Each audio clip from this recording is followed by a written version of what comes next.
السلام علیکم ورحمۃ اللہ وبرکاتہ۔ بسم اللہ الرحمن الرحیم۔ رسول اللہ صلی اللہ علیہ وآلہ وسلم کی بیویاں رات میں منازع کی طرف قضاء حاجت کے لیے جاتیں اور منازع ایک کھلا میدان ہے تو حضرت عمر رسول صلی اللہ علیہ وسلم سے کہا کرتے تھے کہ اپنی بیویوں کو پردہ کرائیے، مگر رسول اللہ صلی اللہ علیہ وآلہ وسلم نے اس پر عمل نہیں کیا۔ ایک روز رات کو عشاء کے وقت حضرت سودا بنت زمحہ رسول اللہ صلی اللہ علیہ وآلہ وسلم کی اہلیہ، جو دراز قد عورت تھی، باہر گئیں۔ حضرت عمر رضی اللہ تعالیٰ عنہ نے انہیں آواز دی اور کہا، ہم نے تمہیں پہچان لیا، اور ان کی خواہش یہ تھی کہ پردے کا حکم نازل ہو جائے۔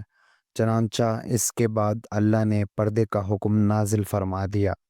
صحیح بخاری حدیث نمبر 146۔